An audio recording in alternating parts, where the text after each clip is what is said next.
This is the Mop Up. This is the Mop Up. I'm David Feldman in New York City. Thank you for finding me on today's show. Trump's blockade sinking. MAGA supporters are starting to believe Trump is the Antichrist, and the Republicans wage war on Muslims in Iran and here in Texas. We are now well into day 2 of Donald Trump's international naval blockade of the Strait of Hormuz. He warned if any of these ships come anywhere close to our blockade, they will be immediately eliminated. The New York Times says nobody's quite sure how Trump plans to enforce this blockade, which began 10 a.m. Eastern on Monday.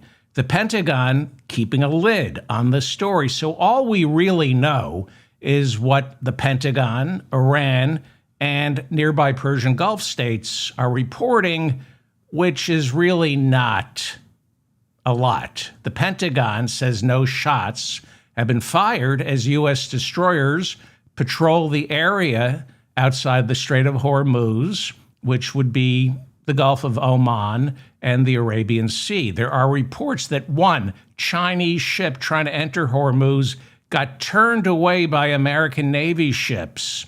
But so far, as many as 8 tankers have reportedly sailed through since the blockade began. One of them, a Chinese tanker filled with methanol. They passed through despite that tanker being on America's blacklist going back 3 years. This was a tanker that was caught serving as part of Iran's shadow fleet, transporting Iranian oil despite economic sanctions, but it was flagged Chinese, and Trump let them through.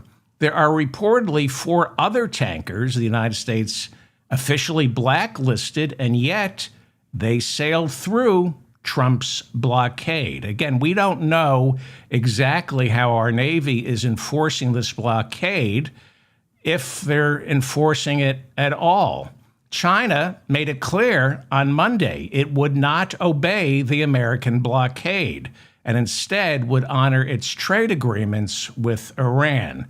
Beijing declared they will accept nothing less than complete, unimpeded access to the Strait of Hormuz, describing the blockade as dangerous and irresponsible. So it looks like the blockade doesn't include China, which, by the way, has plenty of oil. They don't need the oil coming out of the Persian Gulf. Saudi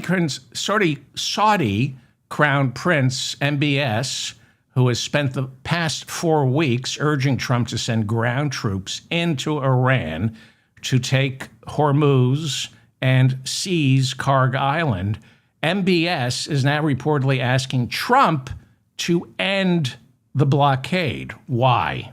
Because MBS is terrified that he will have to fight Iran by himself. He can't. This is what the first Gulf War was all about. We have to fight Saudi Arabia's battles because their Air Force isn't allowed to talk to their Navy, which isn't allowed to communicate with their Army. That's true, for fear they would stage a revolution. So the Air Force, the Saudi Air Force, can't talk to the Navy. They can't talk. Nobody can talk to one another. And now MBS is terrified. He's turning to South Korea, Great Britain, and of course, Ukraine for ammunition, missiles, and drones as America's stockpile runs low and has become too expensive. We can't replace all the interceptors the Saudis burned through, and they're too expensive. Ukraine can make those interceptors far cheaper. There is also the distinct possibility, and MBS is worried about this, that Trump will cave into pressure and pull the 75,000 some odd American troops stationed in the Persian Gulf. He'll yank them from that region in exchange for some kind of deal with Iran. Saudi Arabia, which has given the Trump family hundreds and hundreds of millions of dollars, is feeling abandoned played and ripped off. And the last time they felt that way, the Twin Towers came down and the Pentagon was attacked.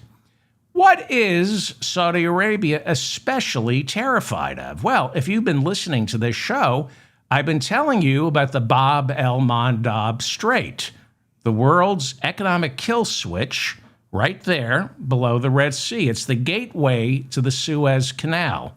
And according to Tuesday's Wall Street Journal, Saudi Arabia is now warning this blockade that Trump started could provoke Iran into retaliating by blocking the Bab el-Mandab Strait, which is, look at this map. The geography is destiny. The entry point for the Red Sea, leading directly to the Suez Canal, is the Bab el-Mandab Strait down by Yemen below Saudi Arabia. So you have Saudi Arabia. To the south is Yemen, where the Houthis are proxy fighting for Iran. And down right there at the bottom of the middle of the screen is the Bab el-Mandab Strait. This is economic terrorism, and there's no military solution to economic terrorism. All it takes are 3 mines planted along the Bab el-Mandab Strait. Or all it takes is some Houthis in Yemen firing missiles at tankers in the Red Sea, which the Houthis have done.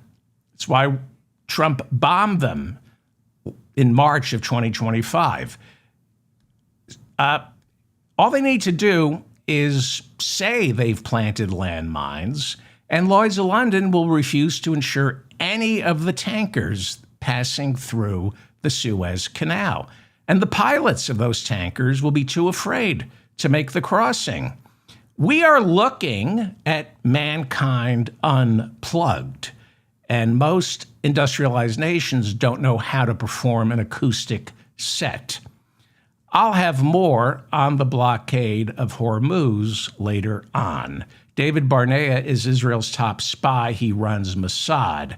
On Tuesday, he said the war in Iran has failed to topple the regime, but added, as far as Israel's concerned, they are not backing away from the war's original intent, which is to keep bombing Iran until the leadership is toppled, even though Mossad provided a report to Netanyahu before the war that no matter how much you bomb, the regime will not be toppled.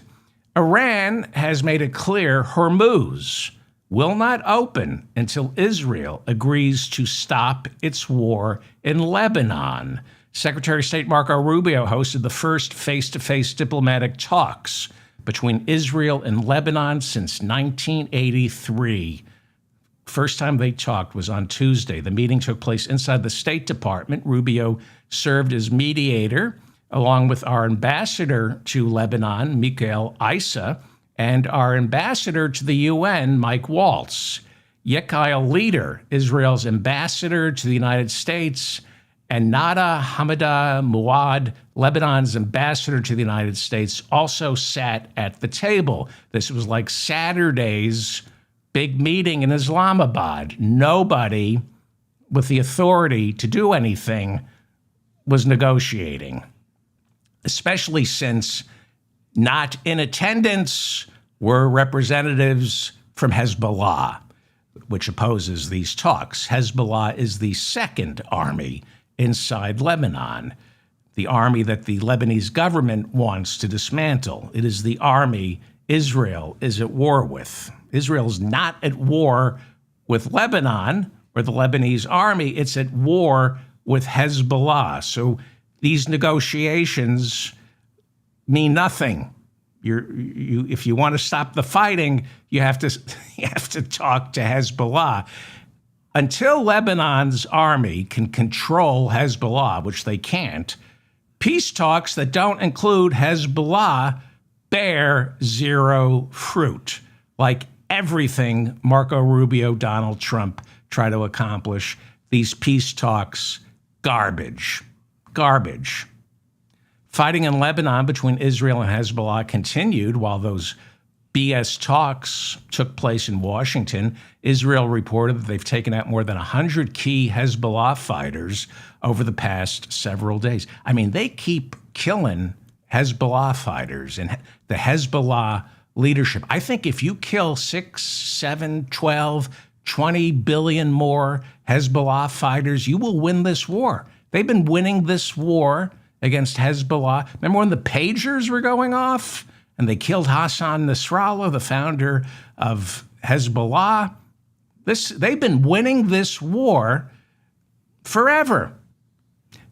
A bombing campaign damaged a hospital in southern Lebanon. Today, Hezbollah fired a dozen missiles and rockets into northern Israel on Tuesday. No major casualties. Israel's going to have to talk to Hezbollah. That's how it works.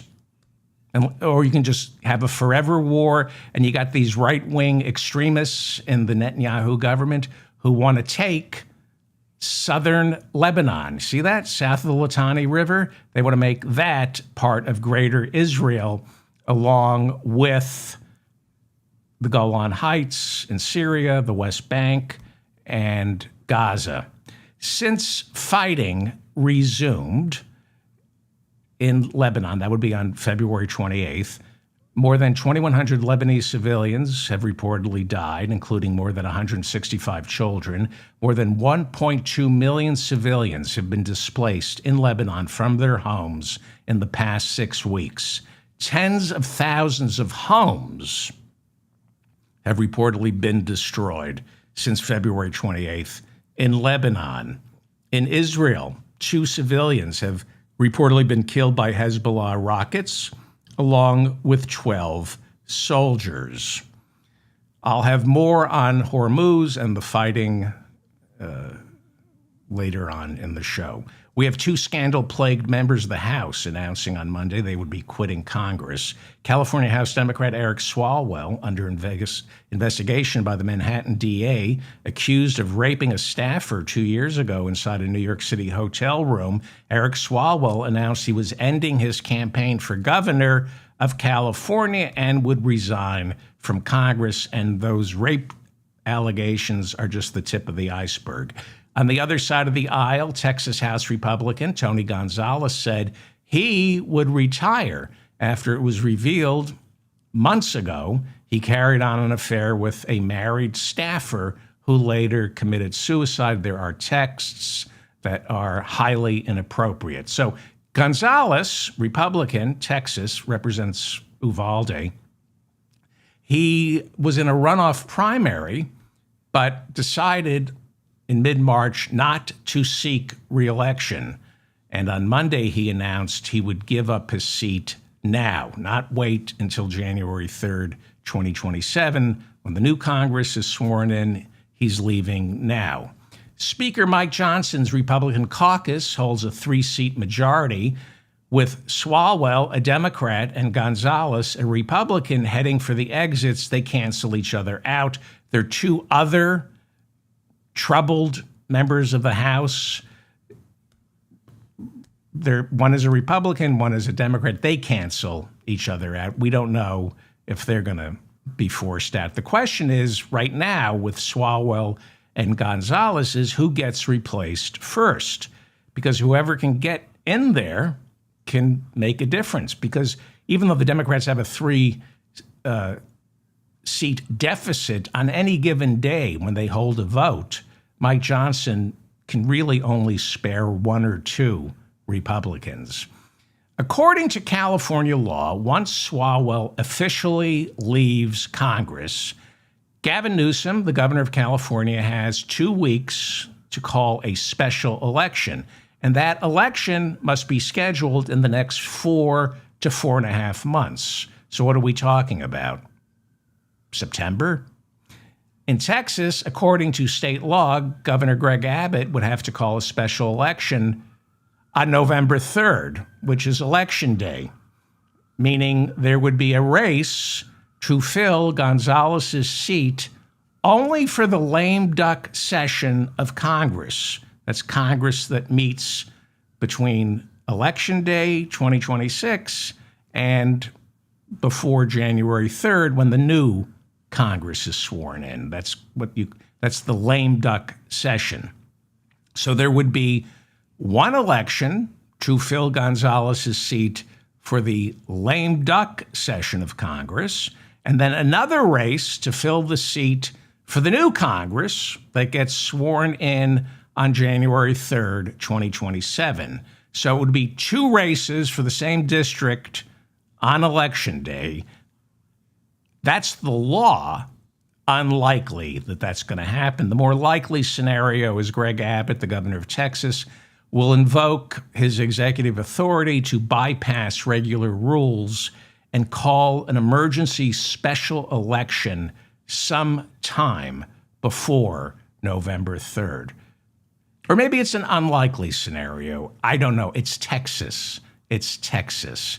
Right now, there's a hotly contested primary runoff election in Texas scheduled for Tuesday, May 26, where incumbent Republican Senator John Cornyn is fighting for his political life, challenged by Texas's Attorney General Ken Paxton. We've been over Ken Paxton.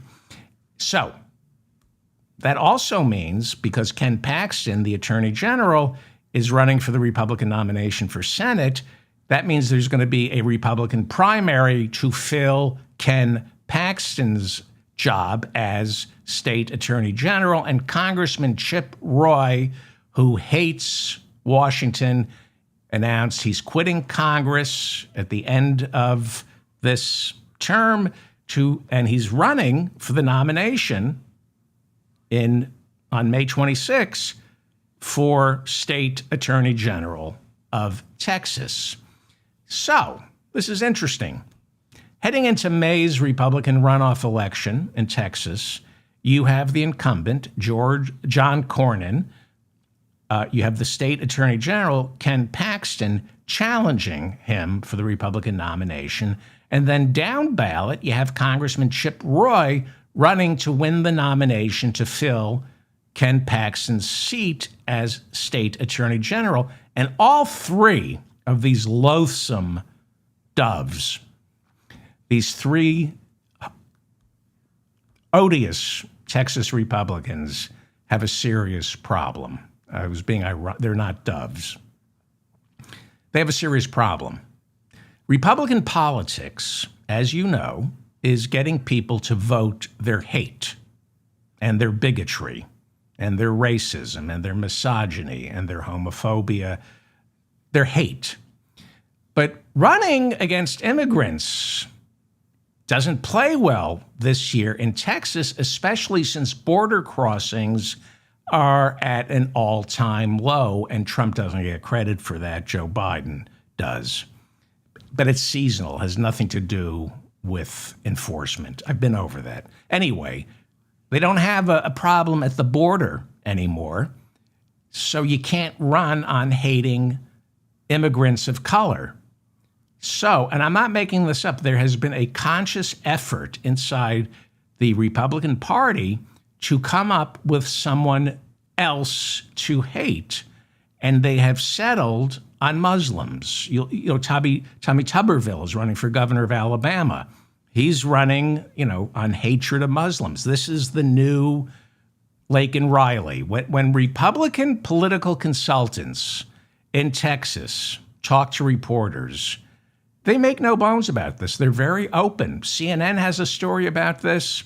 The Texas Tribune, they openly say Republican consultants. There was one Republican consultant who helped George W. Bush get reelected in 2004, running against gay marriage. And he said, we run on hate, and hatred for immigrants isn't working. We found someone new to hate this year, and we landed on Muslims. That's who Republicans around the country are running against. Not drag queens. That was 2 years ago. When Republican candidates get together, they swap lines about Muslims. Like, what's working in your district? hatred of Muslims. That's it, especially since we're killing Muslims in Iran. That's how the Republican Party works, because it's not like any of these candidates are ever going to offer voters something in return for their votes. Republicans don't promise to make life better for their voters. They wouldn't even know how. All Republican candidates can do is promise to make life miserable for the people their voters hate. Sometimes it's drag queens. Sometimes it's gay people who want to get married. Sometimes it's immigrants. This year, Muslims got picked out of the hat, and it's all about Sharia law. Republican Senator John Cornyn is the most respectable of the bunch. So all he can bring himself to do is run a series of ads promising to fight radical Islam, not Islam. The rest of these guys are at war with Islam. Cornyn is an old school George W. Bush guy, and they couch it, radical Islam. But fighting radical Islam instead of Islam, it's quaint, it's old school. It's from a very innocent time when we killed hundreds and hundreds of thousands of Iraqis in an illegal war. That we said we're fighting radical Islam. Attorney General Ken Paxton, who is opposing Cornyn, is running ads claiming Muslims from Afghanistan are invading Texas. Muslims, not radical Muslims, Muslims. Because why are they invading? Why are Muslims from Afghanistan invading America? Do you need to know why?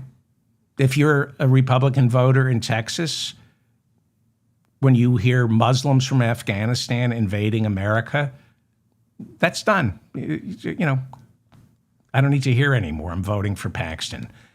Why are they Well, we are allowing interpreters from Afghanistan, the ones who assisted our soldiers during the 20-some-odd year war against the Taliban in Afghanistan. Well, they betrayed the Taliban to help the army, the U.S. Army. So they're in a holding pattern. They're supposed to be welcomed into our country to escape retribution from the Taliban. We promised them this. Assist us. Help us. Tell us what they're saying. And if you need to get out of Afghanistan, you can come to America. But Ken Paxton is using this against Senator John Cornyn, who co-sponsored the 2021 bill that expedited visas for interpreters right after America pulled out of Afghanistan in 2021. One of Joe Biden, and I'm not being sorry, one of his finest moments. You can say whatever you want. Somebody had to end that war. And when you lose a war after 21 years, you end up, it's bloody losing a war. Pulling out of a war that you just lost doesn't go well. That's why we pulled out. Anyway, we promised the interpreters protection. They passed a bill in 2021. But now, Ken Paxton is saying we can't allow these Afghani Muslims in. They're radical Muslims because they helped the American military during the 20-some-odd year war in Afghanistan. And keep telling you, the Taliban did not attack us on 9/11. Google it. I always invite my listeners, if you can provide any evidence that the Taliban greenlit, assisted, participated in 9/11, send it to me. Nobody's been able to do that. And yet we spent how many years did we spend in Afghanistan? From 2001 to 2021? Purportedly fighting the Taliban for 9/11, but they didn't have anything to do with 9/11. It's funny how wars have nothing to do with what they tell us they're about. One day we're going to find out that Trump is lying about Iran. I mean, we believe him now whenever he explains what today's excuse for the war is. But one day we're going to realize, no, he's lying to us. All wars, as David Swanson writes in his book, War is a Lie, all wars are lies. Anyway, Congressman Chip Roy is running for the Republican nomination for Attorney General, and he's going after Sharia law. He said Sharia law has taken over the Dallas-Fort Worth area, and our women, he said, are terrified of walking down the streets for fear of being attacked by Sharia law obeying Muslims. I guess he thinks that if you obey Sharia law, you're authorized to attack women. I mean, the stupidity, the bigotry, the racism, it's the Republican Party. Chip Roy said, I make no apologies for wanting to defend Western civilization from Muslims, and he's calling for a ban on all immigration for Muslims. You can pretend the war in Iran is about nuclear weapons or stopping the spread of proxy fighting in Gaza, Lebanon, and Yemen. You can say it's all about spreading freedom through the Middle East. This is, for Pete Hegseth, for Republican voters, as long as you're killing Muslims in the Middle East, you got their vote. This is the clash of civilizations. Texas House Republican Congressman Brendan Gill, according to CNN, said, we will never save America from Sharia law until we ban all Muslims from entering the country. We have to save America from Sharia law.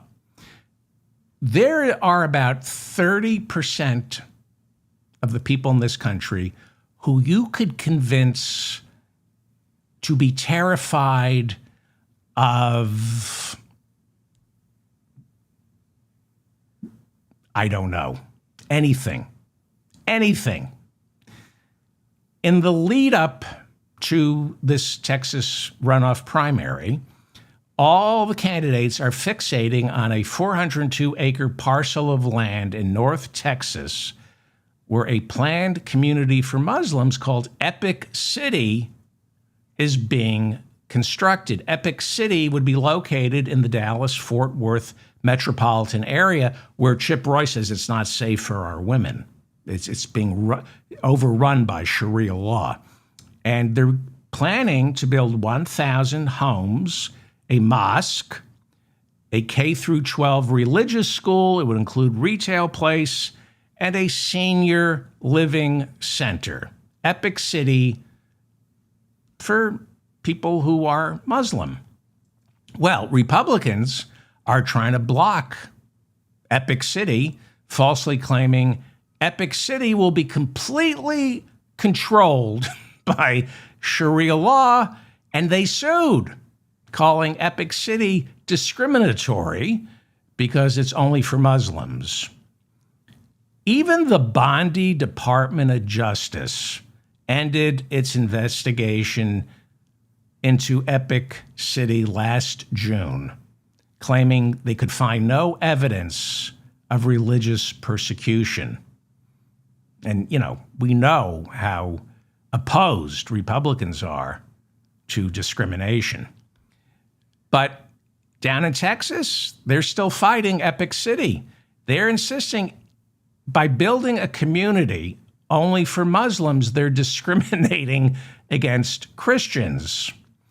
And that's unfair because you know how much Texas Republicans are clamoring to live in a Muslim-themed community. Sharia law. Republicans insist there are parts of America completely ruled by Sharia law, and we have to protect America from Sharia law. Now, there is such a thing as Sharia law, the same way there's such a thing as biblical law, Jewish law, Christian law. And religious communities here in the United States, thanks to the First Amendment, they will often follow their respective religious laws, like I refuse to eat pork, right? So they have religious laws like, I don't know, making love through a hole in the sheet. I don't know if that's true or not, but you follow, if you so choose, religious laws unless they conflict with federal, state, and local laws or regulations. That's how it works in America, thanks to the First Amendment. You can worship any way you want, and the Bible, the Quran, the Old Testament, the New Testament, the Talmud, there are encyclicals from the Pope. There are laws that if you believe this stuff, you'll follow it. And this is how some religious communities behave. They choose to resolve some of their civil issues in a religious court instead of a United States civil court or a state or local civil court. Why? Because courts in America are groaning under the weight of so many frivolous lawsuits from Donald Trump. Many religious communities find it impossible to get relief. They will then turn to their religious leaders to resolve civil issues, not criminal issues, civil. They will turn to an imam, a priest, a rabbi, to mediate disputes over property or a marriage without having to burden the courts or be burdened by the courts. Americans forego the courts, the civil courts, all the time. And usually it has nothing to do with religion. If you're getting a divorce, most of the time you forego a trial and a judge, and instead you enter into mediation with a retired judge who tries to hand down a binding agreement. Corporations prefer not going to court. Unions, business disputes, when you're a merger that doesn't go through, warring corporate parties will go into binding arbitration in order to avoid the civil courts, especially in Delaware, where trials can drag on for years, sometimes decades. How long did it take Exxon to pay the Alaska fishermen for the Exxon Valdez? 20 years. 20 years. So, every religion has its leaders who are called upon by their community to settle civil, not criminal, civil disputes, and they will often make these rulings based on the teachings from their holy books. And nobody has a problem with that. In fact, it's a good thing because it relieves our courts. Nobody has a problem with that, except when Muslims do it. Then it's Sharia law taking over America. It's just hate. It's just prejudice, intolerance, bigotry, fear of people who sometimes are of a different color, speak a different language, people you don't understand. Very easy to make about 30% of this country fearful of people who worship differently, sound different, talk different. So you're looking at Pete Hegseth, who is our defense chief. Besides being a racist, his body is covered in neo-Nazi tattoos. Hegseth is a proud, self-avowed white Christian nationalist who has made it clear in his writings that America has no room for Muslims. This war in Iran for Pete Hegseth isn't about toppling the regime or ending its nuclear enrichment program or protecting Israel. He wants to kill Muslims. Pete Hegseth wants to kill Muslims. In fact, he reportedly, we heard this during his confirmation proceedings, he reportedly, nobody testified under oath to this because the Republicans controlled the Armed Services Committee, so we weren't allowed to hear from Hegseth's sister-in-law, who said her sister was beaten by Hegseth. She signed an affidavit, but we couldn't hear that. He reportedly, he does want to kill Muslims. He reportedly once led his co-workers in a drunken chant of "kill all Muslims." His body is littered with tattoos celebrating the Crusades, which was all about killing Muslims. See, I'm showing you his Deus Vult tattoo. It means in Latin, God wills it.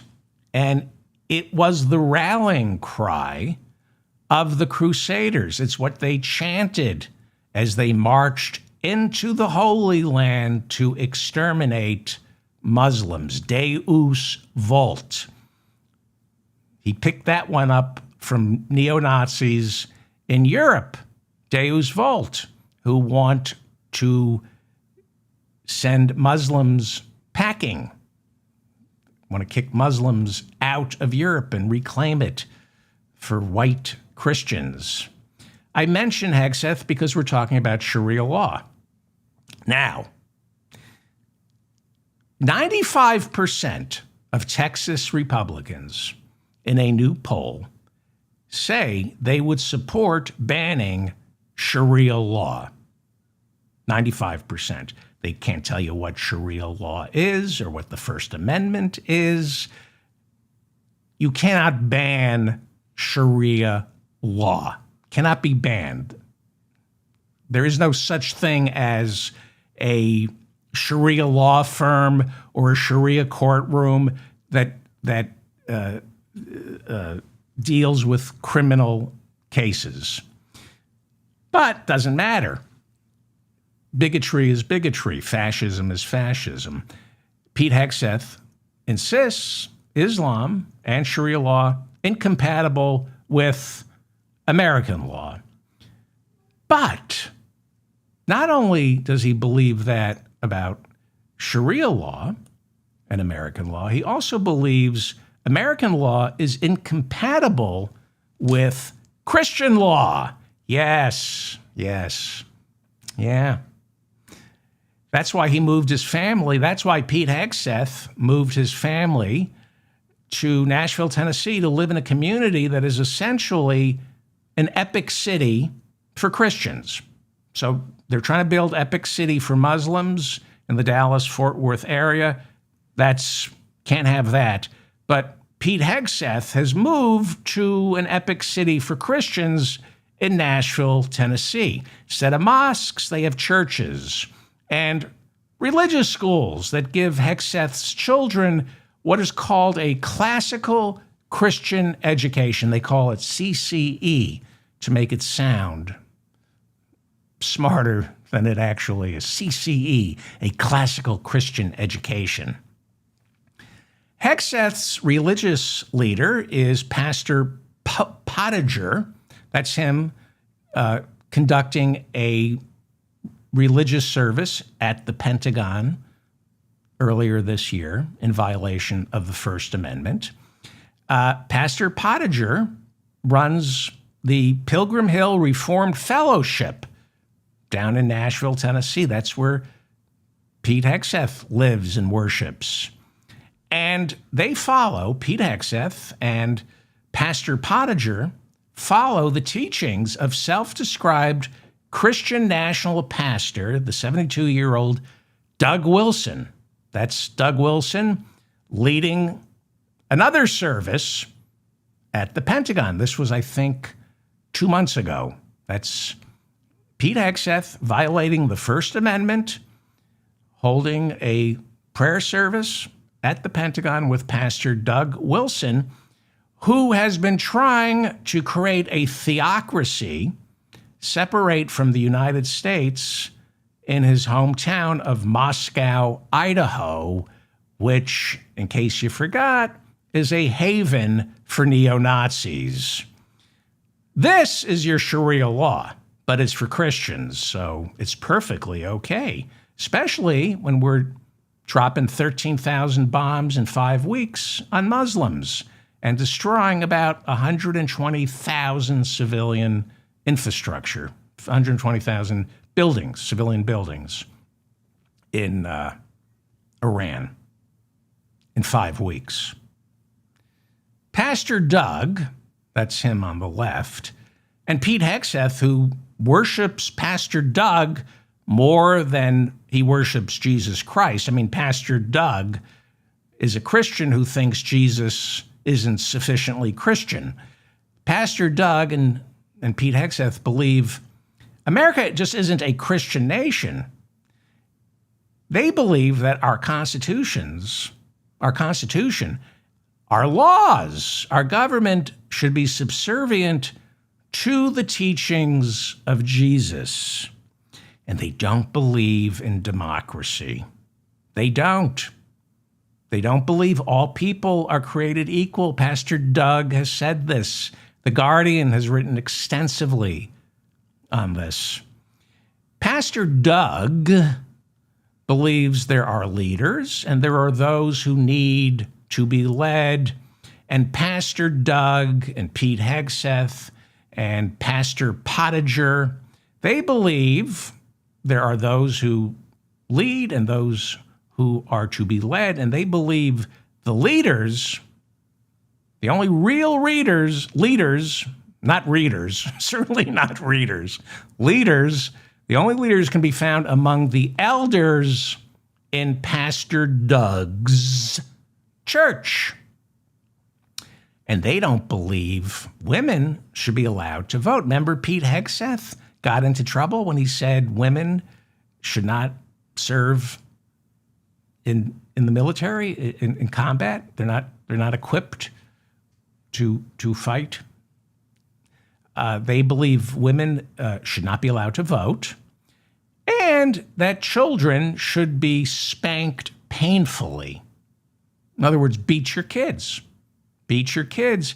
And boys, this is according to an article in The Guardian, boys should be taught, quote, the theology of fist fighting.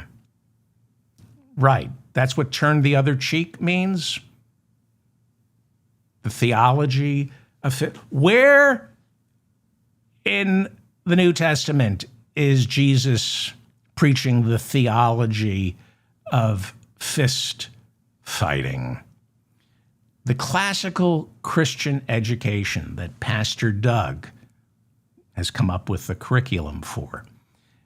What CCE, the classical Christian education, this is the education Hegseth is giving his children down in Tennessee, and it is designed to train soldiers for Christ.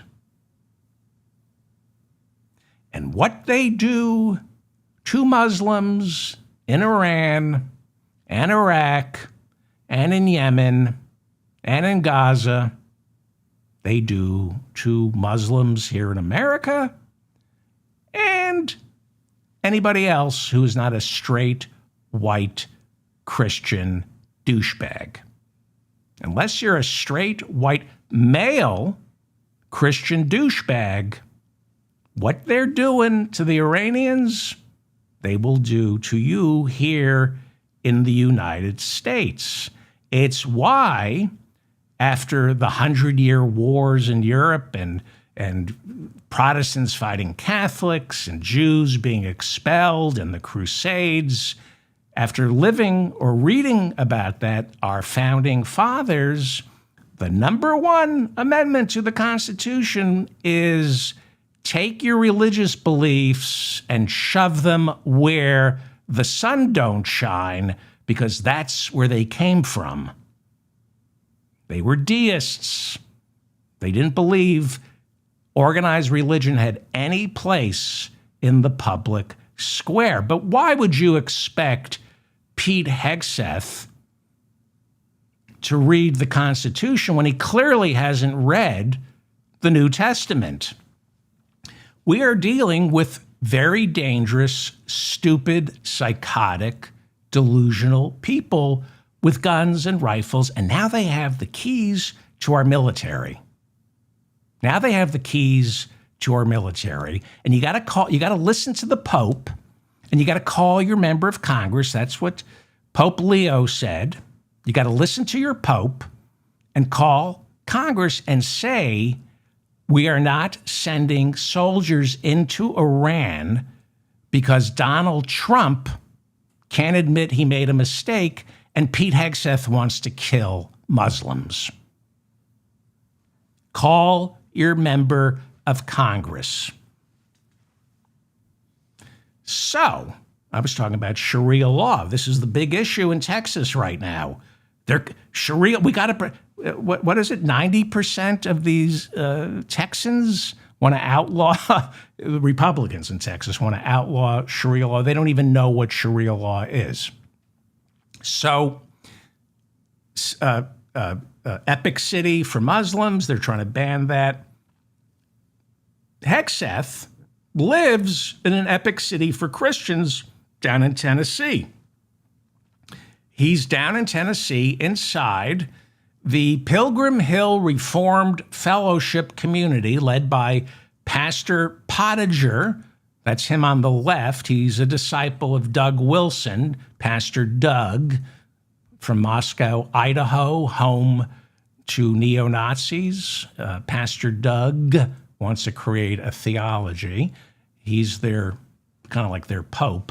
But the leader down at the Pilgrim Hill Reformed Fellowship in Nashville, Tennessee, is Pastor Pottinger, and he's a good friend of Pete Hegseth.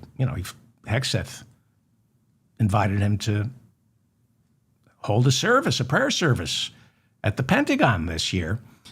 And Pastor Pottinger appeared last month on a podcast. There he is on a podcast, admitting that he prayed that God would kill Texas Democrat and Senate candidate James Tallarico, who has the Democratic nomination to run against either John Cornyn or Ken Paxton, depending on how that May 26 runoff goes.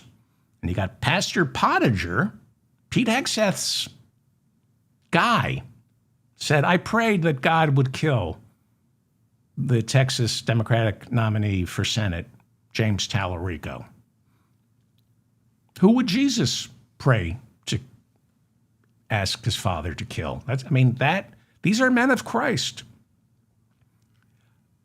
This is, by the way, that's Pastor Pottinger and neo-Nazi what's his name? Pete Hegseth. It's hot in here. And when it's hot, I misspeak. That would be Pete Hegseth, our defense secretary, whose own mother put into writing, I am sick and tired of you abusing women. You abuse women, and I'm sick of it. That's what his mother put into writing. Around the same time, he had to pay a woman $50,000 so she'd keep her rape allegations secret. That's Pete Hegseth standing next to Pastor Pottinger, his pastor, who during his Pentagon prayer service blessed our nation's Tomahawk and Minuteman missiles. This is Pastor Pottinger, who rules over the Christian community that Pete Hegseth moved his family to down in Tennessee. And this Christian community answers not to the laws of Tennessee or the United States, but rather to their own community governance and tribunals. It's in The Guardian wrote about this. Other people have written about it too. Members of this community, like Pete Hegseth, his children who are being taught the theology of fistfights. Does Pete Hegseth spank his kids? That's what Pastor Doug says to do. Beat your kids. That would have been a good question to ask during the confirmation hearings. Do you smack your kids? So the whole family has to answer to a community governance tribunal. Members of the community must stand before the church elders to resolve any disagreements or dispute or family matter. They have an internal court system that disciplines its members and, according to The Guardian, hands down, in some cases, very severe punishments. Kind of like in fact, it sounds worse than Sharia law. The ultimate punishment, we're told, is excommunication, being thrown out of the community, but to me, that would be the reward. But being shunned, not being talked to, being an outcast is one of the punishments. What is this, a cult? It's Sharia law. It's Sharia law, but it's okay because it's for Christians. It's for Christians, people who at least call themselves Christians. Read John Fugelsang's book. These people are anything but. Well, how are we doing on time here? You're all familiar with Donald Trump's problems with the Pope. Who has problems with the Pope? Hitler had problems with Pope Pius. So Donald Trump has major problems with the Pope, and it goes much deeper because Donald Trump also has a problem with the Catholics. There's a problem with the Catholics. Trump won 55% of the Catholic vote in 2024. Kamala Harris only got 43%. Pete Hegseth doesn't just hate Islam, he hates Catholicism. He hates the Pope. He canceled a Catholic Good Friday Mass at the Pentagon, but went ahead on the same day with a Protestants-only Good Friday Mass. Pastor Doug, remember him from Moscow, Idaho? He's the leader of this religious community in absentia because he lives in Moscow, Idaho, home to neo-Nazis and Aryans. Pastor Doug has said openly that the Catholic Mass should be against the law. The Pope, meanwhile, our Pope, Pope Francis from Chicago, my sister is writing him love letters. She doesn't quite get it, but she wants to marry the Pope. Is he better than Francis? Could anybody be better than Francis? I don't know. We got an American Pope here who is, I'm in love with this Pope. He has been speaking out against Pete Hegseth, now not by name, but has responded to Hegseth's repeated call to arms in the name of Jesus Christ. I mean, we have Pete Hegseth telling soldiers, revving them up for this war, we're going to beat Iran in the name of Jesus Christ, Deus Vult on his bicep. The Pope said that Jesus doesn't listen to the prayers of those who wage war. And of course, the White House said, how could the Pope trash our troops? See, that's what cowards do. They hide behind the troops. Pope wasn't trashing the troops. He was protecting our troops and saying the mental defectives who send our troops into war, God doesn't listen to their prayers. On January 9th, Pope Leo criticized what is called the Donroe Doctrine. This was after Trump illegally attacked Venezuela and kidnapped Maduro. Pope Leo on January 9th, remember we started bombing Iran on February 28th. On January 9th, Pope Leo said he was alarmed by Donald Trump's rejection of diplomacy in favor of war. So there's been some new reporting about this, and it's kind of reminiscent of what Pope Pius went through with the Nazis. And we don't know the whole story about what the Nazis, what kind of deal was struck with Pope Pius, but this is from the Free Press, which I believe is owned by the odious Barry Weiss. So this is according to Barry Weiss's The Free Press. According to new reporting, this is from a conservative news organization that now runs CBS News, The Free Press. I think Barry Weiss, leave a comment, I'm pretty sure the name of Barry Weiss's garbage website is The Free Press. And David Ellison, the idiot son of Larry Ellison, who is buying up all the media, bought the Free Press and asked Barry Weiss, who is an odious, reprehensible human being, he asked her to run CBS News into the ground, and she's succeeding. Anyway, according to the Free Press, on January 22nd, the Vatican's U.S. ambassador, Cardinal Christopher Pierre, was ordered to come to the Pentagon and meet with Hegseth's Undersecretary of Defense for Policy, Elbridge Colby, who looks like a product of the Hitler Youth Eugenics Program, Eldridge Colby.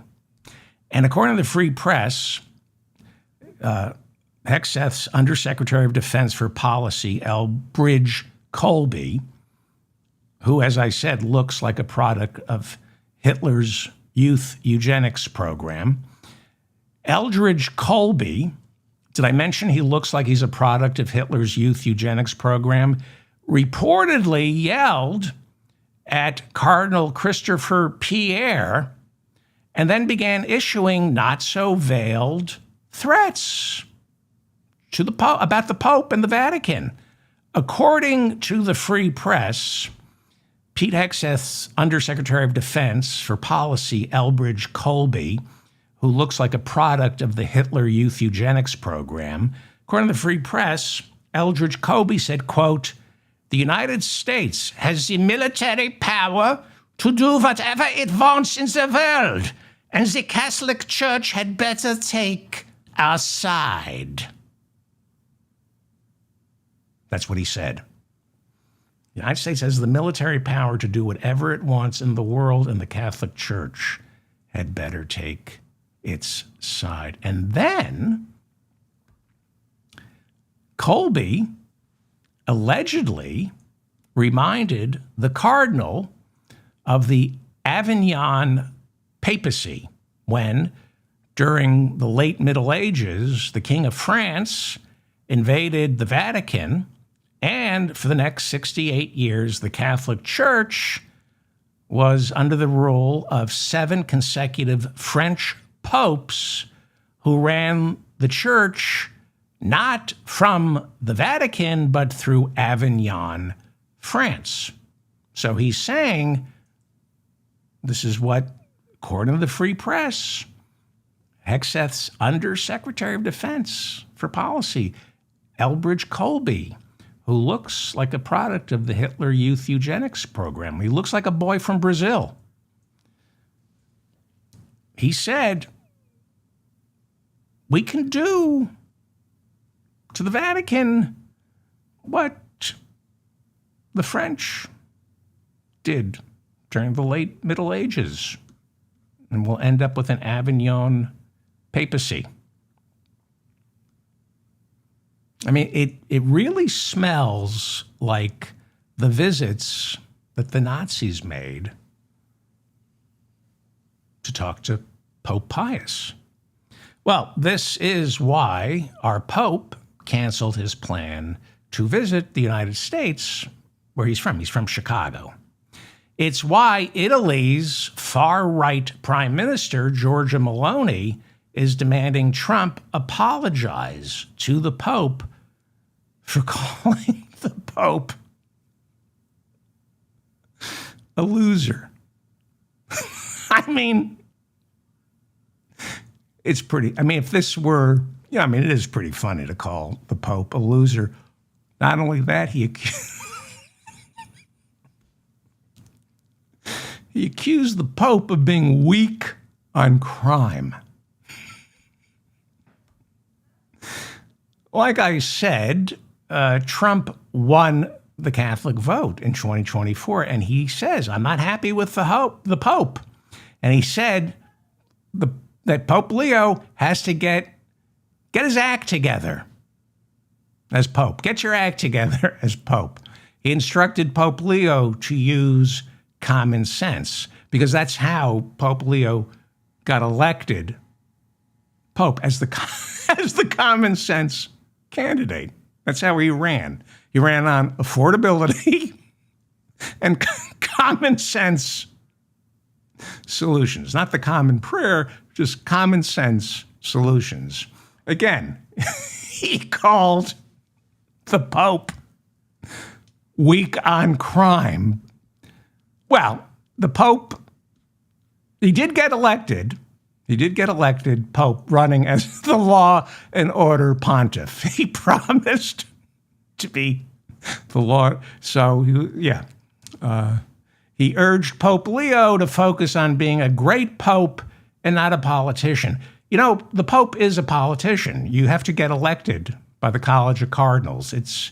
And Trump said, I'll be honest with you, I'm not a big fan of Pope Leo. Not a fan of the Pope. Not a fan. He told the Pope to stop catering to the radical left.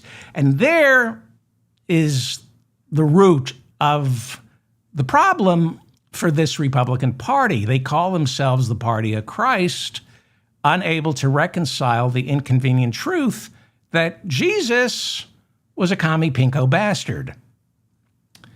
Trump has repeatedly categorized the Pope as a very liberal person. He's very liberal. He said, then he starts going into the intricacies of how the Pope got elected by the Cardinals. He said, the election was a surprise. It was a shocking surprise. He said, I know for a fact that Pope Leo wasn't on any list to be Pope. Trump saw the list. He's privy to this. And Trump said the church only chose Leo because they thought it was, quote, the best way to deal with President Donald J. Trump. He said, if I wasn't in the White House, Leo wouldn't be in the Vatican. Malignant narcissist. Malignant narcissist. I mean, everybody has seen the image of him as Jesus laying hands, and this is, does he believe he's Jesus? At times, he is suffering from a psychosis, and he has problems. He has obvious mental health problems, and we know that. He has mental health problems, and he has problems with the Catholics. Catholics are starting to have a big problem with Trump. And it's not liberal Catholics, hardline Catholics like Nick Fuentes, who's a Nazi.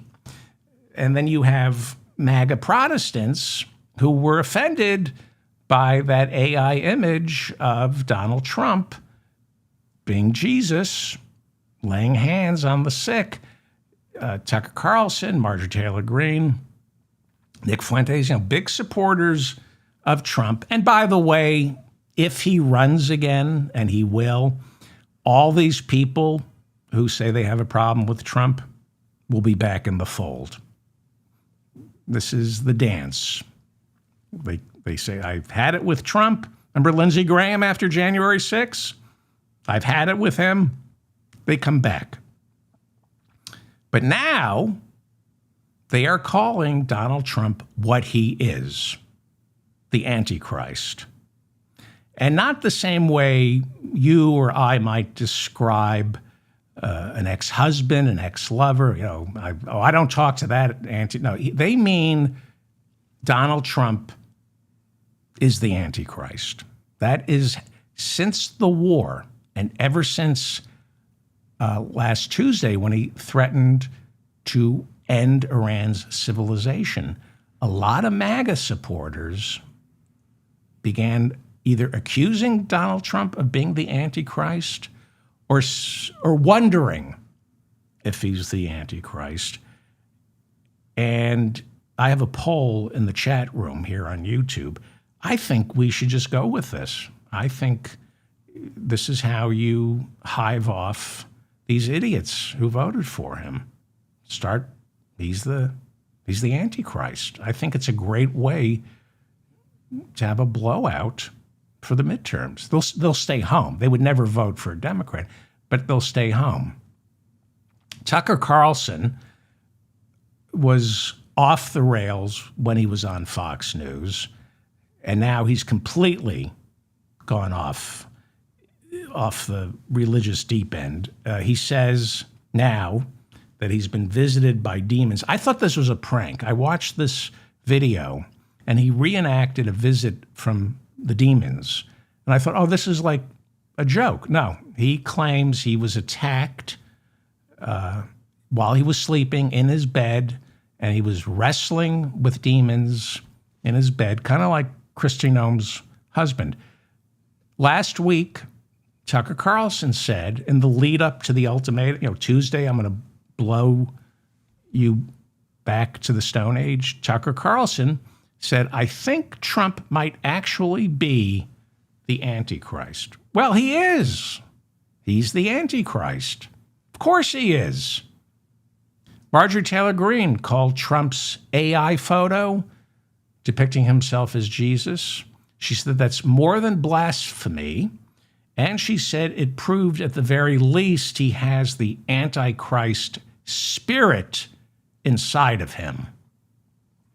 Nick Fuentes is a Nazi, so he's a Republican. He helped organize the Stop the Steal rally on January 6th. Big Trump supporter. Well, was, and then he's not, and then he is, and then he's not. Nick Fuentes is a Nazi, and he's a Catholic. And he's opposed to the war in Iran. That's what the MAGA Republicans are against forever wars. To Trump's credit, this isn't a forever war. He lost it in 5 weeks. He kept his promise. He said, no more forever wars. We lost this in 5 weeks. Nick Fuentes said the AI photo of Trump as Jesus is how you know his entire administration is the Antichrist. So it's not just Trump, according to Nick Fuentes, who is the Antichrist. The entire administration is the body of the Antichrist. The same way the church is the body of Christ. I guess Nick Fuentes, as a Catholic, is saying the entire Trump administration is the body of the Antichrist. I'm passive-aggressive, by the way, and the reason I won't spring for a new earpiece is because it's passive-aggressive. I know it annoys people. I got to get a new earpiece and a hairpiece. I got to get a hairpiece. A hairpiece and an earpiece. Wouldn't it be great if I got a hairpiece that kept popping off my head the way my earpiece does? I would have the #1 show on YouTube. People would just tune in to just bet on what's going to pop out first, his hairpiece or his earpiece.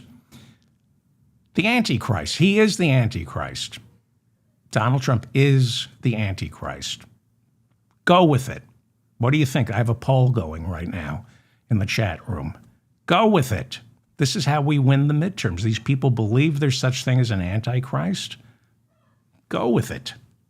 Clint Russell, host of the right-wing Liberty Lockdown podcast, big MAGA guy, he said, in 18 months, I went from hesitantly voting for Trump to thinking there's a decent chance he's the Antichrist. Clint, he's the Antichrist. Think about it. Think about what he's done to this planet. They always say, you think the devil is going to come in with horns? Pastor Joel Webbin, he's a far-right Texas pastor, and he's a white Christian, self-avowed Christian nationalist. And he said last week, quote, I genuinely believe Trump is currently demon-possessed. And then he hosted a live stream entitled, quote, is Donald Trump the Antichrist? Yes, of course he is. Of course, Donald Trump is the Antichrist. Now, I have all the evidence for another show, but I will give you a preview of my show that's going to prove Donald Trump is the Antichrist. You see this? This is 666 Fifth Avenue. You know who owns it? Jared Kushner. 666 Fifth Avenue. And he owed hundreds and hundreds of millions of dollars on 666 Fifth Avenue. Remember during the first Trump administration? All the mortgages, all the loans, Jared Kushner. You marry your father. And Ivanka married Jared, who, like Ivanka's father, was taking massive loans out against property. And before Donald Trump wrapped up his first presidency, the entire Kushner family had to figure out a way to pay off hundreds of millions of dollars that they borrowed against 666 Fifth Avenue. All the deals Jared Kushner made right around the time Donald Trump was leaving office the first time, all those deals with the Saudis, the UAE, it was all to pay back the loans he took on his signature piece of real estate, 666 Fifth Avenue. And he's flying to Pakistan, Islamabad, to make the peace deal with Iran. Antichrist. Antichrist. It's the Omen. Jared Kushner is the kid from the Omen. This is the mop-up, our World on Fire edition, the week from hell, and it's only Tuesday. The International Monetary Fund warned Trump he better find a way to end this war and get the Strait of Hormuz open. Otherwise, we are looking at a global recession that will include 6% inflation and the possibility of the global economy shrinking, best case scenario, according to the IMF, by more than 3%. IMF, the gangsters for capitalism, the loan sharks, warning that if Trump doesn't wrap this war up and get Hormuz open, best case scenario, by the summer, the economy shrinks, global economy shrinks 3%, inflation jumps 6%. That's not even stagflation. That's just nobody has a job and nobody can afford anything because of the inflation. And that, according to the IMF, is the best case scenario. The IMF says natural gas prices have jumped 80%. Iran knocked out much of Qatar. Qatar is the second largest producer of natural gas. The biggest producer of natural gas is Donald Trump's seat cushion. I said that already. I did that already 2 weeks ago. Sometimes I repeat myself. The IMF says natural gas prices have jumped 80%, and the cost of a barrel of oil, they say, get used to it being above $100. And that has jolted the financial markets. And first you see it with the financial markets. Eventually it spreads throughout the rest of the economy. We're beginning to see farmers. It's planting season here in the United States. Farmers getting squeezed by the cost of fertilizer, which has risen anywhere between 30 and 40%. That's the difference. Farmers are on the margins right now, and that's the difference between losing your farm and keeping it. Canadian Prime Minister Mark Carney is attempting to provide some financial relief. He suspended his country's gas tax until the fall. How about you stop spending $500,000 on airline food?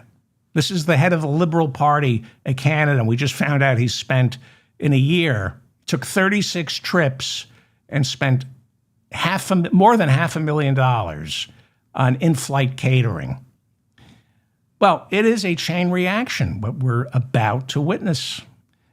It starts slowly, and then things accelerate very rapidly.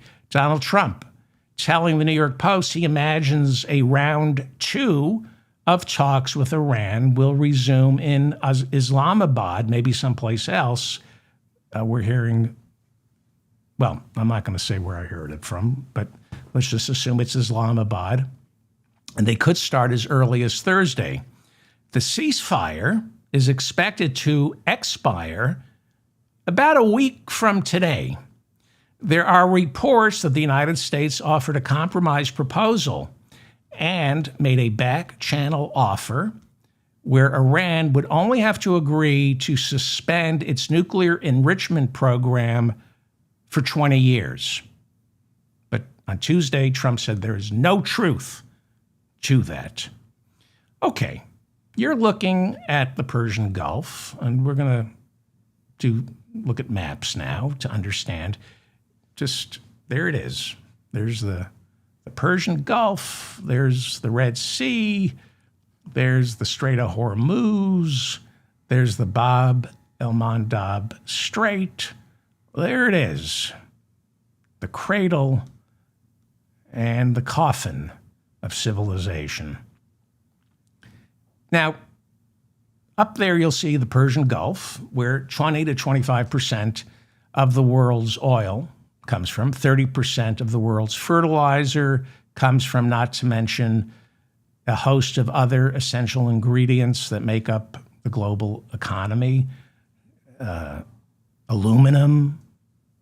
They have big smelters in the UAE.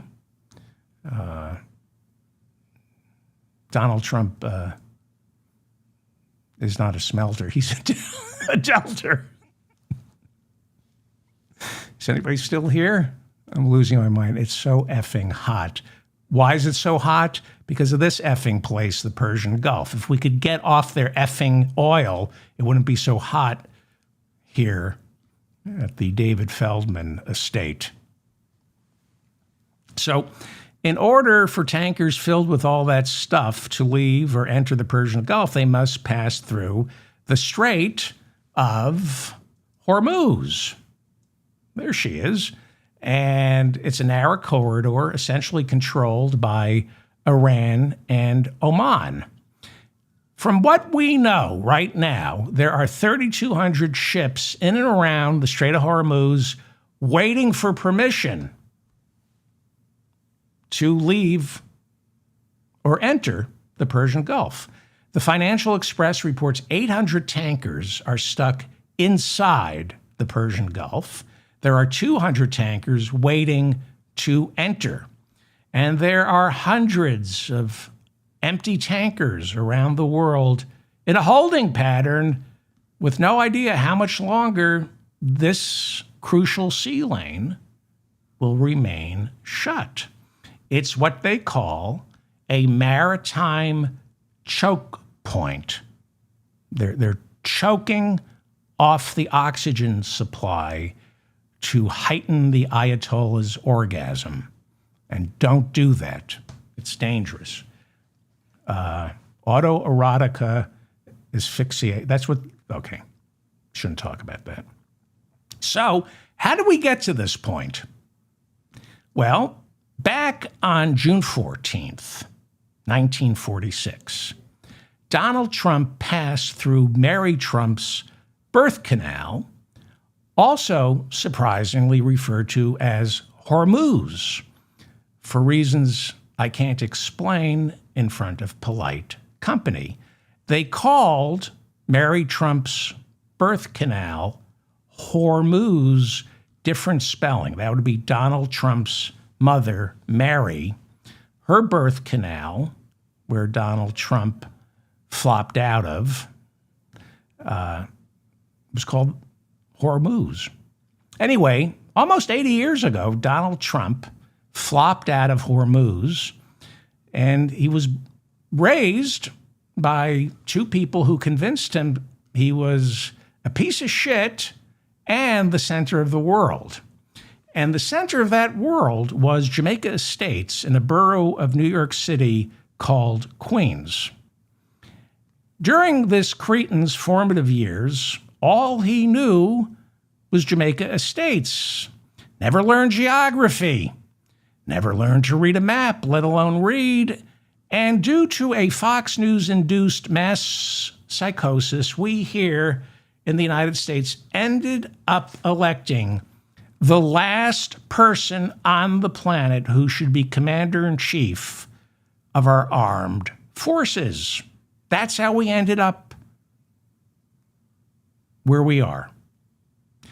Thanks to one man's stupidity and 350 million Americans too paralyzed, either by fear or distraction, to stop this man, we are weeks away from the entire global population suffocating from lack of oil, as opposed to what normally occurs, the entire population suffocating from too much oil. I'm sorry, there's going to be mass famine. About 46 million people are going to die in the sub-Saharan and Asia if the Strait of Hormuz doesn't open up in June. That's according to the UN. But like COVID, shutting off the Strait of Hormuz is pretty good for the planet. Funny how you don't hear anybody talking about wind and solar right now. Because we are a stupid country, dangerously stupid. And there is a mass psychosis. Nobody in this country we call America is willing to say, we made a mistake electing this turd. We elected a turd. Nobody is willing to say this turd is desiccated, and it's time to take this desiccated turd's car keys away. We elected the Antichrist. He is the Antichrist. Tell your get your idiot Republican friends who believe this shit, start telling them Donald Trump is the Antichrist. That toupee he's got on his head is covering up the horns in 666. Trump, his illegal and unnecessary bombing campaign began on February 28th. By March 4th, Iran announced the Strait of Hormuz was closed. Now, Trump was warned this could happen. They said they might close, and he said they wouldn't do that. Are you kidding? They wouldn't do. They wouldn't dare. See, Trump is smarter than his generals. He said, and I agree with him, that if the Iranian Revolutionary Guard shut down the Strait of Hormuz, the entire world economy would be shut down, and that means the entire world would turn on Iran. They would blame the Iranian Revolutionary Guard. So we would have the entire flotilla of ships from every country around the world invading Iran to get Hormuz to open up. See, he's smart. He understands geopolitics. So he said, I'm not worried about the Iranians shutting down Hormuz. And I think he's right, because everybody now, France, Germany, Spain, they're saying, hey, how can we get to the Strait of Hormuz and help you? No, that's not happening. Instead, the entire world is blaming Donald Trump. See, the entire world understood what the Strait of Hormuz is, what Iran could do to the entire world, and they realized you can't bomb the country that controls the world's economy. Now, we had a solution, but Donald Trump, the great wrecking ball, he's smarter than everybody. Donald Trump is smarter than Obama. He's smarter than Russia, which signed this deal, and China and the EU. On July 14th, 2015, the Iran nuclear deal, also known as the Joint Comprehensive Plan of Action, or JCPOA, you remember from the first Star Wars movie, he was R2-D2's cross-dressing son, JCPOA. And anyway, it was finalized, signed by Obama, Iran, China, Russia, the EU, United Kingdom, and Trump didn't like it because Obama signed it, and he's black.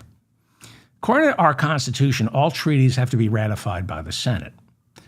Well, we don't ratify treaties anymore. So instead, Obama, or the Senate doesn't ratify treaties. So Obama had to sign this Joint Comprehensive Plan of Action in what is called an executive action, meaning the United States is authorized to enter into this agreement, but can pull out of the agreement if a new president, like, I don't know, the Antichrist, Donald Trump, got elected. He got elected partly because he kept claiming the Iran nuclear agreement was, quote, the worst deal ever negotiated. That's what Donald Trump said when he was running in 2016. He called it, quote, defective at its core, just like Donald. So 1 year into his first nightmare, his first presidency, in 2018, Donald Trump signed an executive order pulling the United States out of the Iran deal, also known as the Joint Comprehensive Plan of Action, or JCPOA. You know, if you're going to sign a big deal like that, give it a good name. Give it a good name. Troy Hollandaise. Right? That would be a good name for Troy Hollandaise. That was going to be my stage name. Call the Iran deal Troy Hollandaise. You could remember that. So, what this stupid deal with Iran, this is the deal that Trump saved us from. Iran agreed not to enrich its uranium past 3.6%. You need 98% pure uranium for it to become weapons grade. And so Iran agreed to reduce its stockpile of uranium, cut its number of centrifuges. Those are used to enrich the uranium, and Iran agreed to cut their centrifuges by 2/3. And Iran allowed unlimited UN inspections 24 hours a day, 7 days a week. In exchange, Iran was allowed to sell its oil on the world market, and some of its assets would be unfrozen. Not all, and some economic sanctions against Iran would be lifted. Some, not all. That was the deal. But Trump and Benjamin Netanyahu and John Bolton, who I'm hoping spends the rest of his life in prison, said, oh, Obama was had. Well, they want to have war with Iran. They want to bomb Iran. And Trump saying, he doesn't know how to negotiate. He doesn't know how to make a deal the way I do. So he pulled Trump because he's smarter than Obama.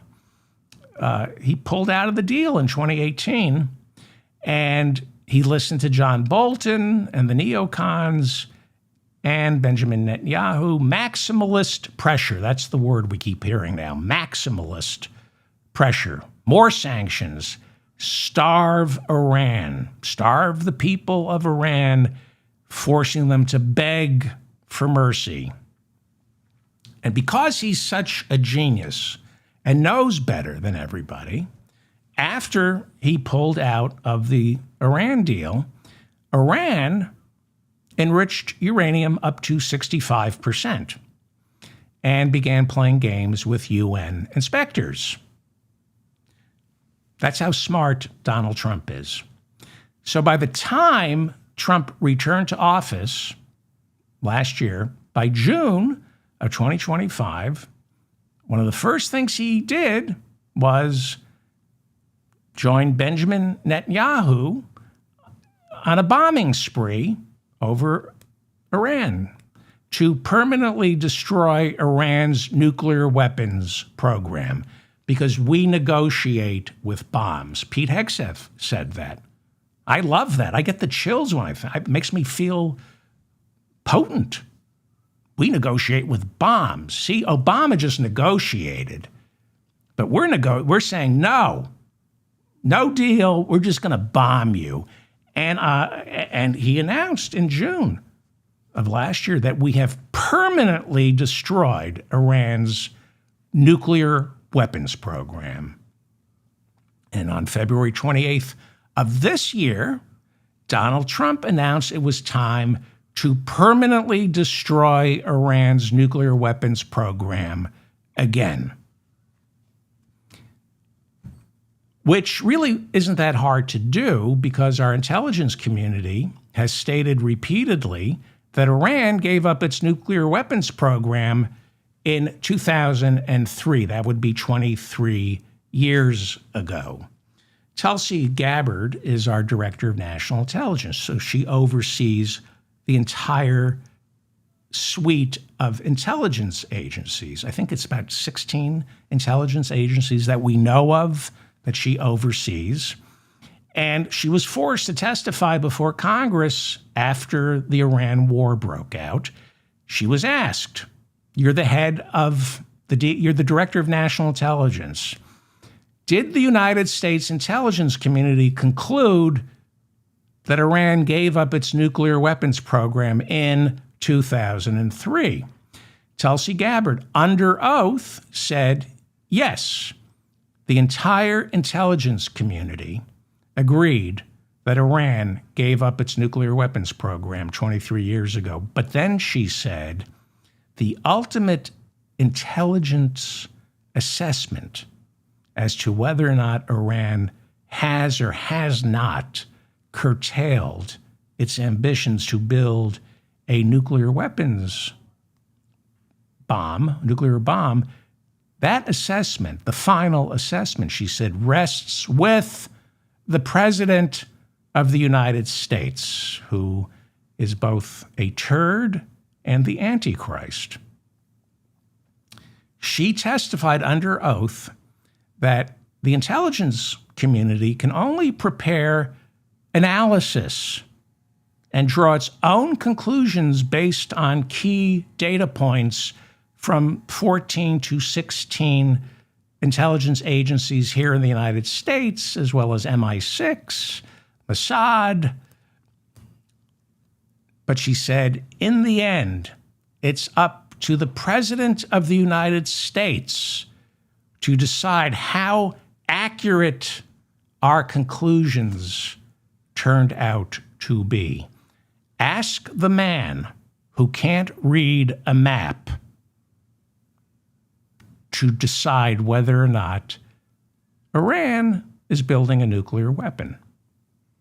Well, Trump wanted a war. He wanted a war. People say it's because of the Epstein files. He wanted to kill people. He doesn't need a distraction from the Epstein files. He wants war. He likes killing things. You ever see the pictures of his sons on safari? They like, it's a death cult.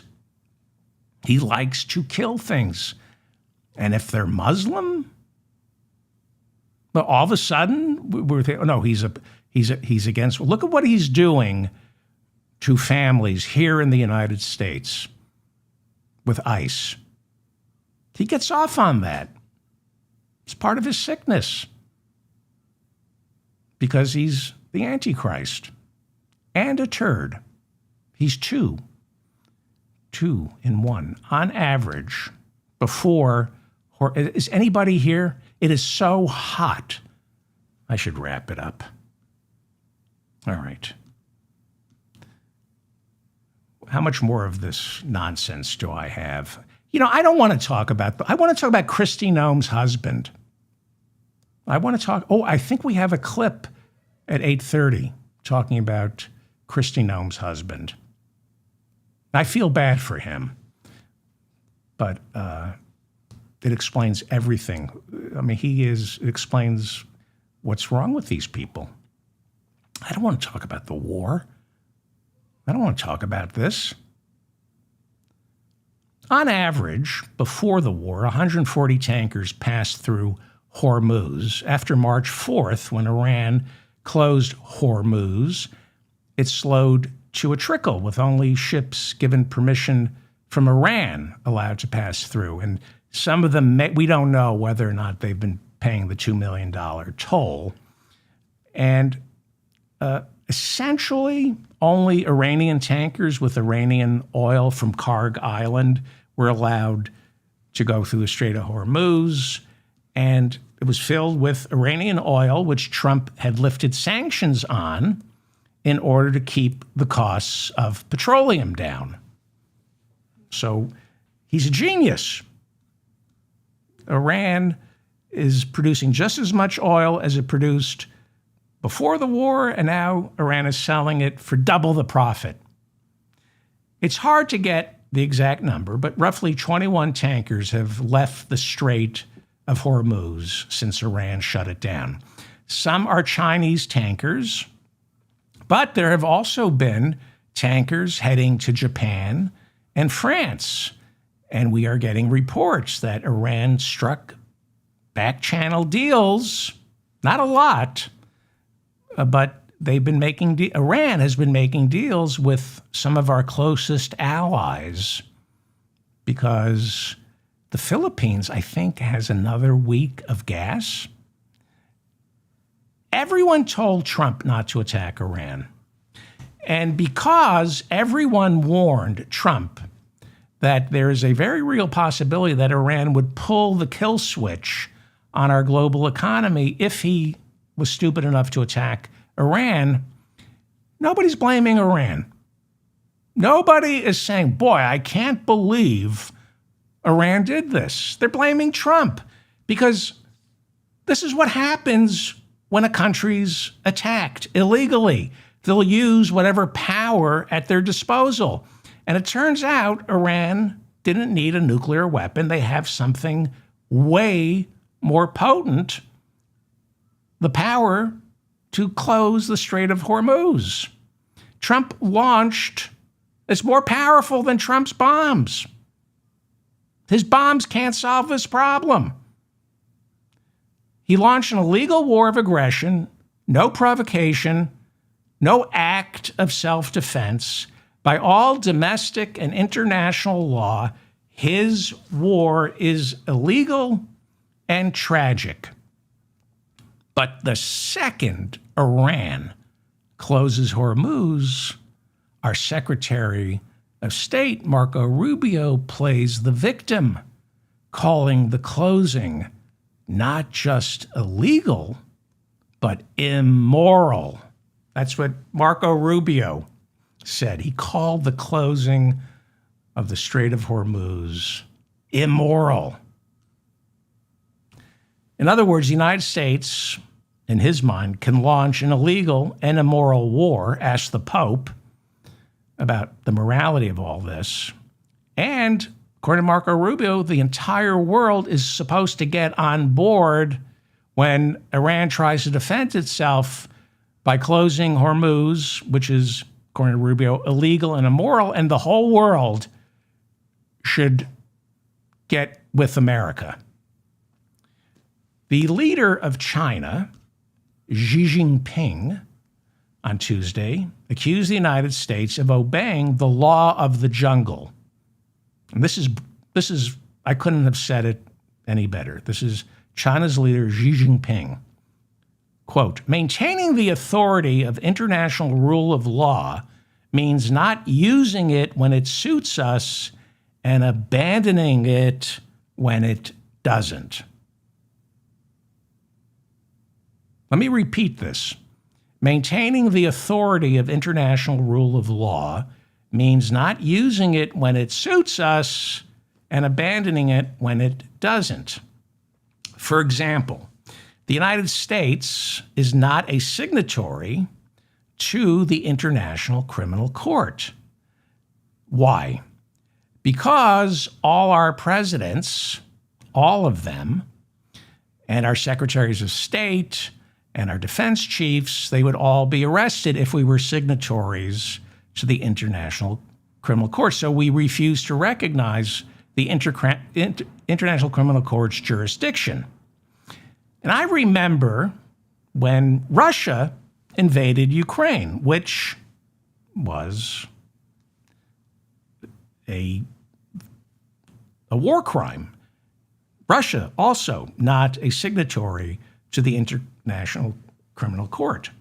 And I remember Joe Biden had the effrontery to announce, we are working with the International Criminal Court to bring Vladimir Putin before the ICC. And most Americans said, yeah, without any idea that we can't petition the International Criminal Court because we're not signatories. But that's America, right? That's America. I mean, Joe Biden, with a straight face, said, we're going before the International Criminal Court. No, you're not. Because if you put Putin before the International Criminal Court, you're going before the International Criminal Court. Most Americans don't know this. As China's leader, Xi Jinping, said, write this down, maintaining the authority of international rule of law means not using it when it suits us and abandoning it when it doesn't. And that's why right now, pretty much the entire world hates us. Energy prices in Europe are, up nearly 40% since Trump launched this? They're not blaming Iran. They blame the United States. If we're lucky, they blame Trump. But, there is collective guilt. I know after World War II, during the Nuremberg trials, we said no such thing as collective guilt. We're not going to blame the German people for the Nazis. But we use collective guilt to justify bombing civilians. We have to get rid of Trump. You know, we have to get rid of this man. Most of us hate him, but it's not good enough. It's like a bad marriage that, you know, we gotta divorce him. Got to divorce him. This is the single biggest military blunder in American history. And Trump, because he's psychotic, and I do mean psychotic, he has no idea how badly he screwed up. It's everybody else's fault. It's NATO's fault. It's nobody's coming to help me.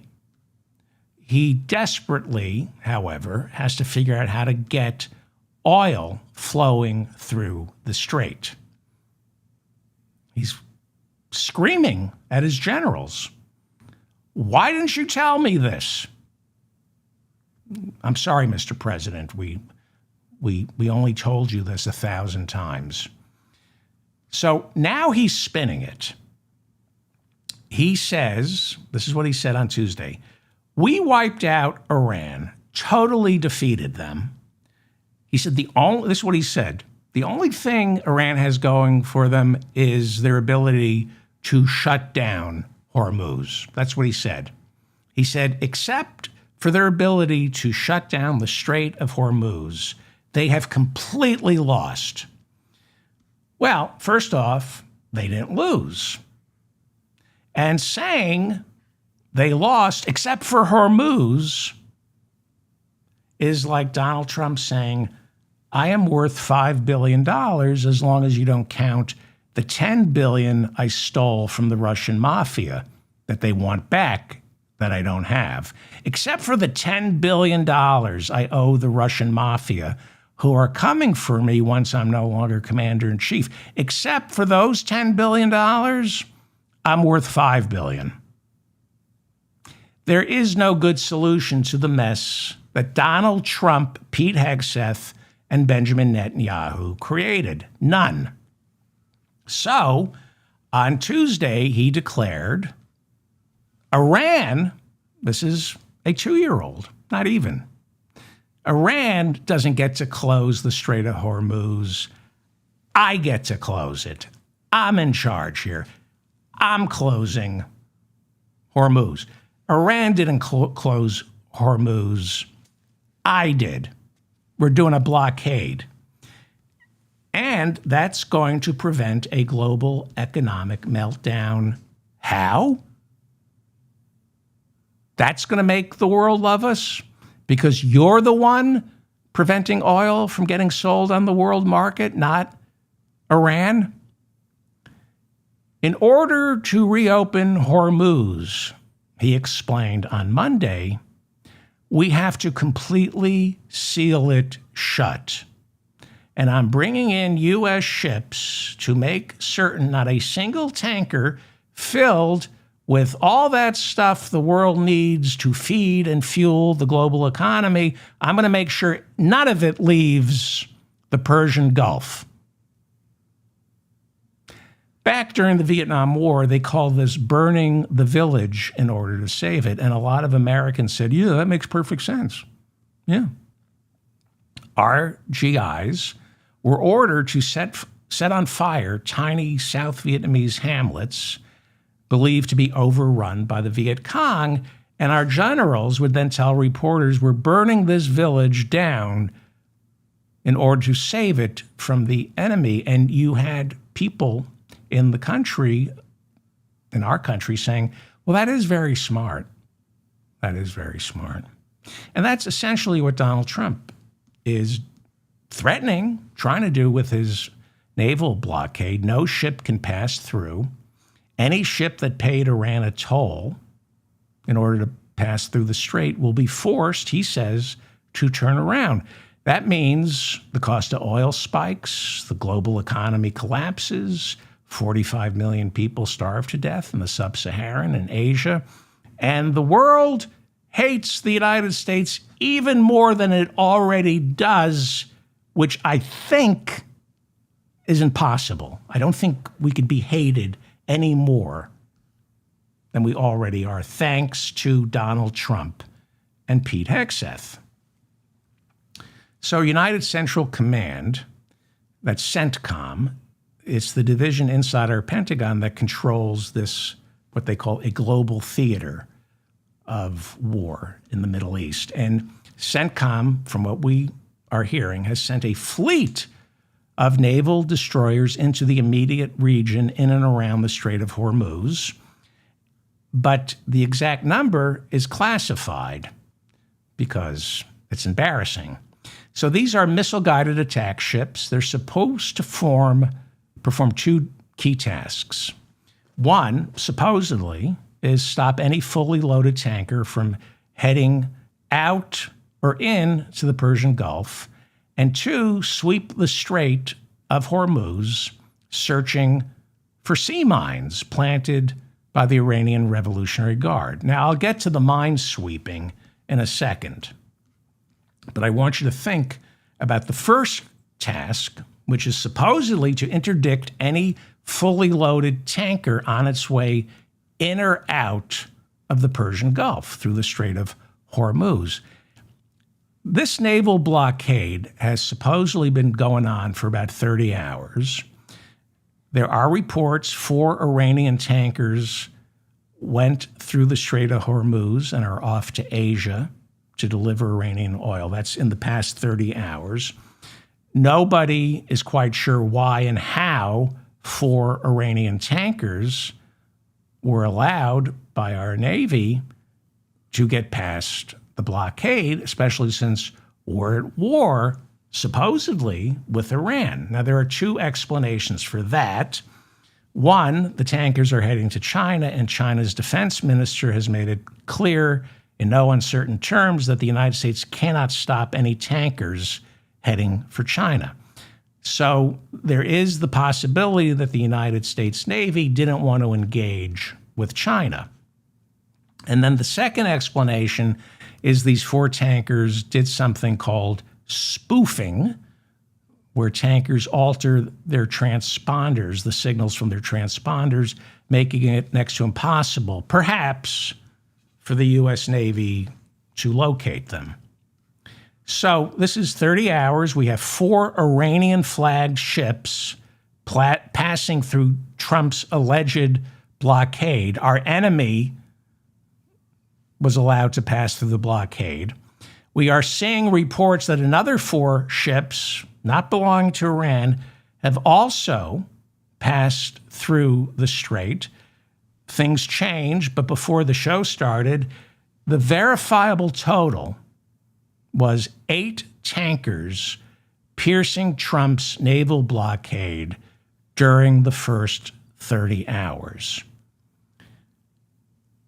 Well, Trump has no idea what he's doing, and he has no idea what a naval blockade entails, which is why he says negotiations with Iran could resume in 2 days.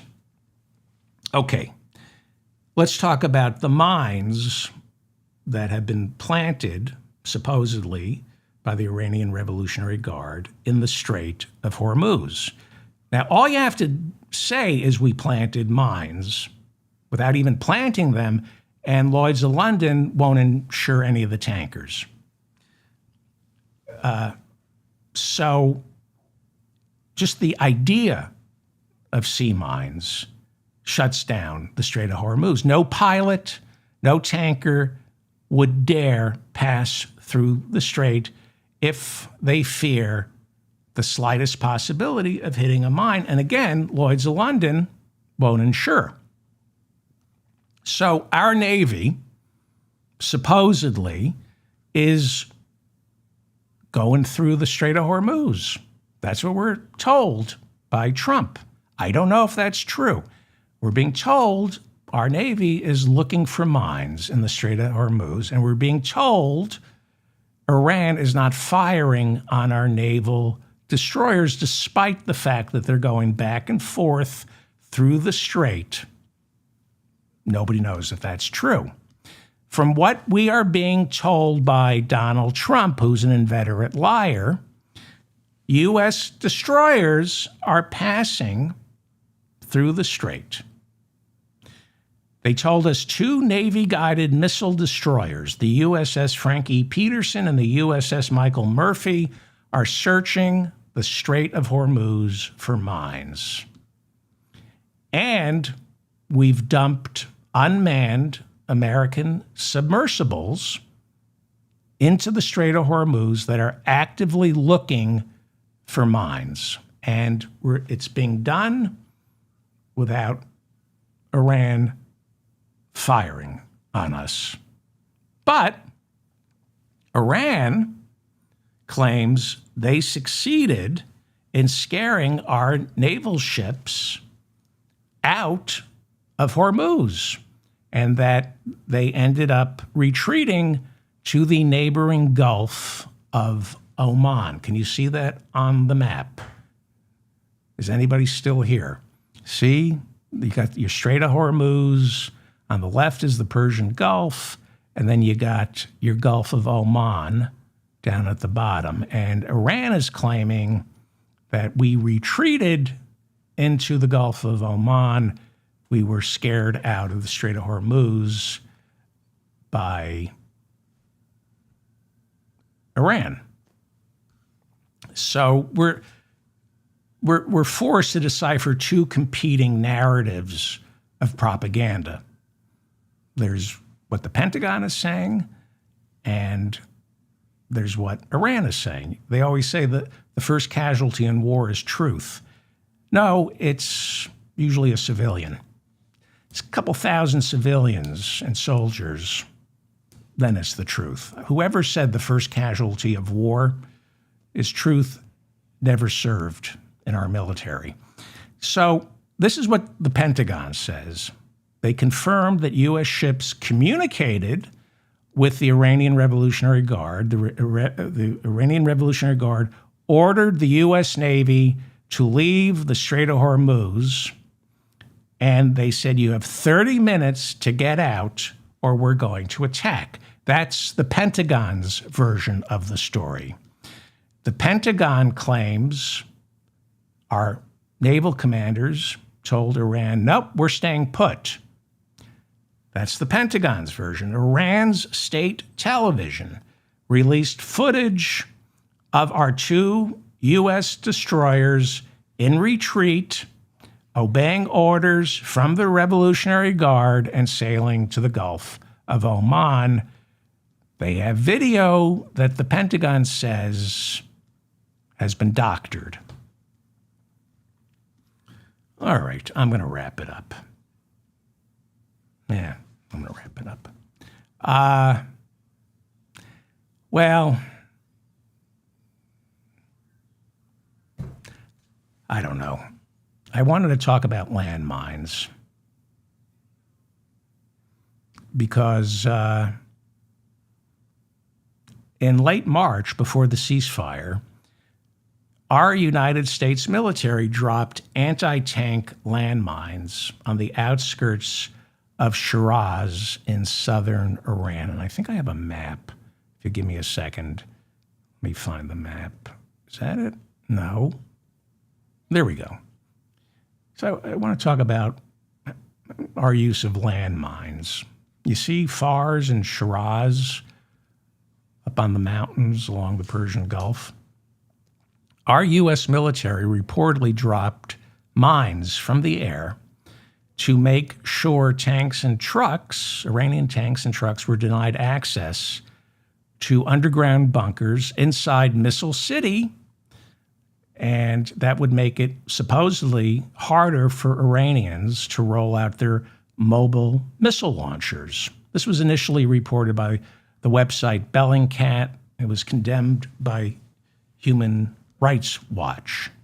So America reportedly planted landmines from the sky, dropped them in Shiraz, in Fars, southern Iran, along the coast of the Persian Gulf.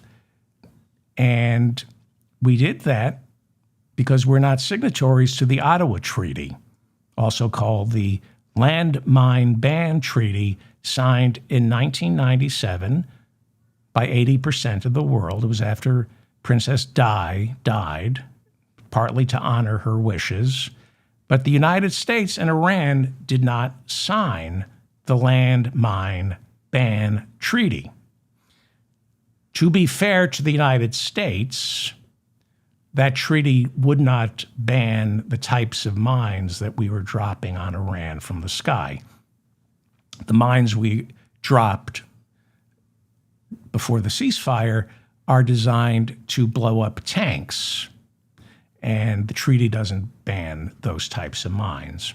So while the bombing campaign itself violates international law, technically speaking, the anti-tank mines that we're dropping are technically legal, I think. Okay, so that's landmines. That's what your country does. We drop mines from the sky. Let's talk about sea mines. The 1907 Hague Convention, which the United States was a signatory to, has very strict rules regarding the use of sea mines. Iran is a signatory, well, was back in 1907. And I got to wrap it up, but I want to talk about what our country does. Two of our most memorable use of sea mines are worth exploring because Marco Rubio is saying it's immoral that they mined the Strait of Hormuz. It's immoral, says Marco Rubio. So in 1972, the United States dropped massive amounts of mines in Haiphong Harbor, which at the time was part of North Vietnam, and we were still at war. That was, believe it or not, according to international law, legal. We weren't in violation of the 1907 Hague Convention. Nixon and Kissinger mined Haiphong Harbor. Everybody was appalled, but it was legal. Not only that, I'm on our way out of Vietnam. We signed the Paris Peace Accords in 1973. We sent in 10 ocean minesweepers and removed the mines we planted in Haiphong Harbor. Then we planted mines in Nicaragua. It was a different story. In 1984, in clear violation of domestic and international law, Ronald Reagan's CIA secretly mined 3 harbors along Nicaragua's coastline while Reagan was waging his secret and illegal war against the left-wing Sandinistas. And the International Criminal Court of Justice at The Hague, 2 years after he did that, ordered America to pay damages to Nicaragua. Now, we are not signatories to the International Criminal Court, but we are, at the time, we did recognize and sign on to the International Criminal Court of Justice at The Hague. It's 2 separate courts. And they ordered America to pay damages to Nicaragua for mining 3 harbors. Ronald Reagan not only ignored the ruling from the International Criminal Court of Justice, he effectively walked America away from the International Court of Justice. We had been signatories, members for 40 years. The United States recognized the International Criminal Court of Justice having jurisdiction over the United States. It was our idea. The UN was our idea. But Reagan walked away from it. Not only that, but Ronald Reagan also refused to retrieve the illegal mines that he planted in those 3 Nicaraguan harbors. Nicaragua had to clear those harbors of mines themselves. In other words, Henry Kissinger and Richard Nixon, growing up in my house, you couldn't say their names. Ronald Reagan was worse than Nixon. Nixon got caught. And Trump is worse than Ronald Reagan, Richard Nixon, Henry Kissinger, and Jefferson Davis, the president of the Confederacy combined. I'm David Feldman, reminding you to stay strong and protect the weak. I am sorry for these long shows. I don't intend them to be long shows. I apologize. But if I don't talk about this today, I'm going to hurt myself. Thank you to Bob and Mila in the chat room.